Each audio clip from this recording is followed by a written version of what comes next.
ঐতিহাসিক পদক্ষেপে বদলে যাচ্ছে বাংলাদেশের সামরিক সেক্টর। নতুন নতুন বেশ কয়েকটি পরিকল্পনা গ্রহণ করা হয়েছে। বিশেষ করে বিমান বাহিনীর সক্ষমতা বাড়ানোর জন্য যুদ্ধ বিমানের প্রতি গুরুত্ব দেওয়া হয়েছে। ঠিক কি কি পদক্ষেপ নেওয়া হয়েছে এবং বিমান বাহিনীর সক্ষমতা কিভাবে বাড়তে চলেছে, চলুন জেনে নেওয়া যাক বিস্তারিত। সামরিক শিল্পে বিদেশ নির্ভরতা কমানোর জন্য ফোর্সেস গোল 2030-র অধীনে বিশেষ কিছু প্ল্যান গ্রহণ করা হয়। তার মাঝে অন্যতম হল লোকাল ডিফেন্স ইন্ডাস্ট্রি স্থাপন করা। স্থল, নৌ এবং আকাশ যুদ্ধের জন্য প্রয়োজনীয় সকল যুদ্ধাস্ত্র দেশের মাটিতে উৎপাদনের লক্ষ্যে কাজ করে যাচ্ছে আর্মড ফোর্সেস। বিদেশি নির্ভরতা কমানোর জন্য বাংলাদেশের মাটিতেই যুদ্ধবিমান তৈরির পরিকল্পনা গ্রহণ করা হয়েছে। সকল এভিয়েশন সরঞ্জাম বিদেশ থেকে আমদানি করা হতো, স্পেয়ার পার্টসও আমদানি করা হতো। এখন প্রায় সকল ধরনের এভিয়েশন পার্টস দেশেই তৈরি করা হয়, আর ওভারহোলিং তো করাই হয়। এখন প্রশ্ন হলো, কি ধরনের বিমান আমরা বানাচ্ছি? যেহেতু আমাদের প্রতিবেশী দেশ ভারত এবং মিয়ানমার এখনো পঞ্চম প্রজন্মের যুদ্ধবিমান সার্ভিসে আনেনি, সুতরাং আমাদের জন্য আপাতত চতুর্থ প্রজন্মের যুদ্ধবিমানই যথেষ্ট। তবে আমাদের ইমিনেন্ট থ্রেট মিয়ানমার। দেশটিতে চূড়ান্ত বিদ্রোহ চলছে। তারা আমাদের আকাশ সীমা লঙ্ঘন করেছে অন্তত 20 বার। এই আধা শিক্ষিত সামরিক বাহিনীকে চরম শিক্ষা দেওয়ার জন্য তাদেরকে চেক দেওয়া অত্যন্ত জরুরি। মিয়ানমার এয়ারফোর্সকে কাউন্টার করার জন্য বাংলাদেশের পর্যাপ্ত পরিমাণে 4 জেনারেশন এবং 4+ জেনারেশন ফাইটার দরকার। বাংলাদেশ বিমান বাহিনী একটি অ্যাডভান্স জেট ট্রেইনার কাম লাইট অ্যাটাক এয়ারক্রাফট তৈরি করেছে। এটি ট্রেনিং এর পাশাপাশি হালকা যুদ্ধে মোক্ষম অস্ত্র। এই ধরনের এয়ারক্রাফট যেমন আমাদের দরকার, তেমনি তৈরি করাও সহজ। যে কোনো দেশের এভিয়েশন ইন্ডাস্ট্রির যাত্রা শুরু হয় এ ধরনের বিমান তৈরি থেকে শুরু করে, যেমন পাকিস্তান, সাউথ কোরিয়া, তুরস্ক ইত্যাদি। আর এই সকল দেশ যেভাবে শুরু করেছিল, বাংলাদেশও ঠিক একইভাবে অগ্রসর হচ্ছে। একটু সময় বেশি লাগলেও বাংলাদেশ তার চূড়ান্ত ধাপে রয়েছে। বাংলাদেশ যে যুদ্ধবিমান তৈরি করছে সেটা আগের চেয়ে আরও বেশি শক্তিশালী হবে।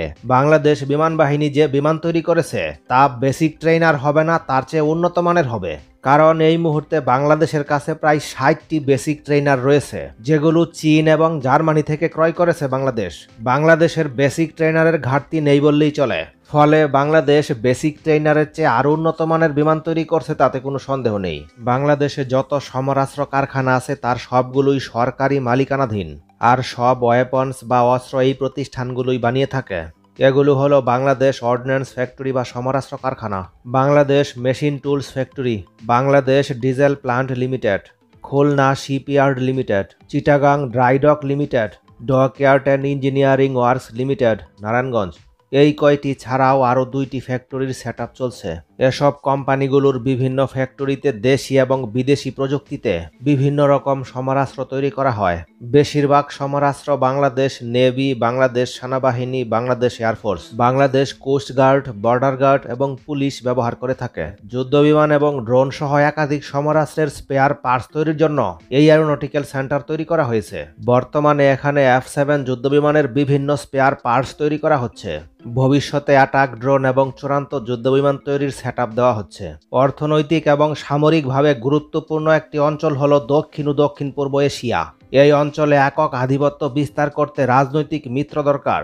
বাংলাদেশ হতে পারে সেই ইম্পর্টেন্ট এলাই। প্রায় 18 কোটি মানুষের দেশ, এটা একটা বড় বাজারও বটে। এছাড়াও সস্তা শ্রমিকেরও একটি সোর্স আমরা, যেখানে দাম, weapon package, logistic, spare parts, training ইত্যাদি ইস্যুতে ডিসকাউন্ট আদায় করা সম্ভব।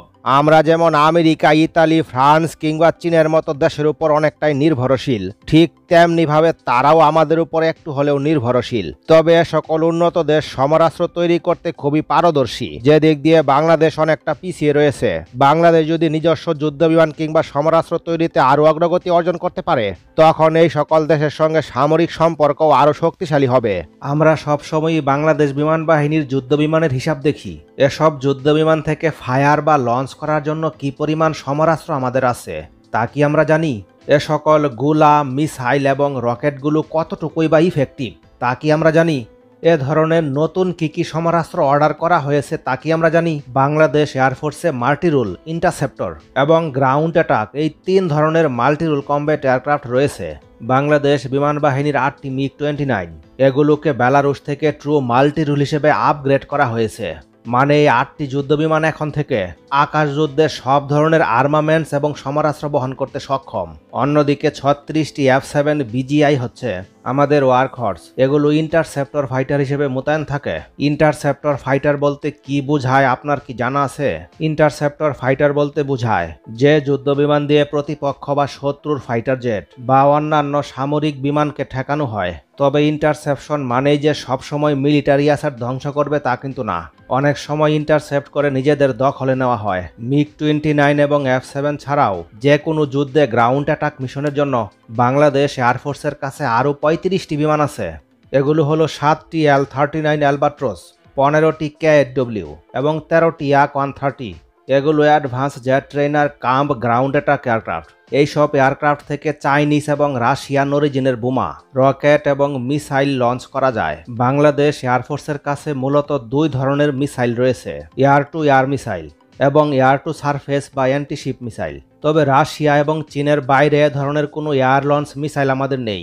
MiG-29 মোতায়েনের জন্য রাশিয়া থেকে 75+ K-13 মিসাইল কেনা হয়েছে অনেক আগেই, তবে এর লেটেস্ট ভার্সনও অর্ডার করা হয়েছে। মোট কথা হলো প্রথমে যুদ্ধবিমান তৈরির প্রযুক্তি আয়ত্ত করতে হবে, তারপর যুদ্ধবিমানে ব্যবহৃত সকল ধরনের সমরাস্ত্র কিভাবে তৈরি করা যায় সেই প্রযুক্তি আয়ত্ত করতে হবে।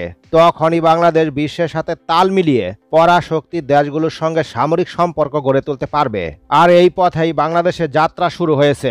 শীঘ্রই বাংলাদেশ তার চূড়ান্ত ধাপে পৌঁছাবে। অপরদিকে বাংলাদেশের আধুনিক যুদ্ধবিমান কেনার পরিকল্পনাও রয়েছে। বাংলাদেশের কাছে ইউরোফাইটার টাইফন বিক্রির জন্য ইতালি কিন্তু ইতিমধ্যে তাদের যত ধরনের ছাড় দেওয়ার এবং সুবিধা দেওয়ার দরকার তারা কিন্তু দেওয়ার ঘোষণা দিয়েছে। বিশেষ করে মূল্য ছাড় দিবে তারা, তারপর তারা টেকনিক্যাল সহায়তা করবে এবং প্রশিক্ষণ সহায়তা দেবে। তাছাড়াও স্থানীয়ভাবে রক্ষণাবেক্ষণ করবে, প্রযুক্তি হস্তান্তর করতেও রাজি তারা। তাছাড়াও দীর্ঘমেয়াদী অর্থায়নের মাধ্যমে তারা সহজ কিস্তির মাধ্যমে এই যুদ্ধবিমান ডেলিভারি দিতেও আগ্রহী।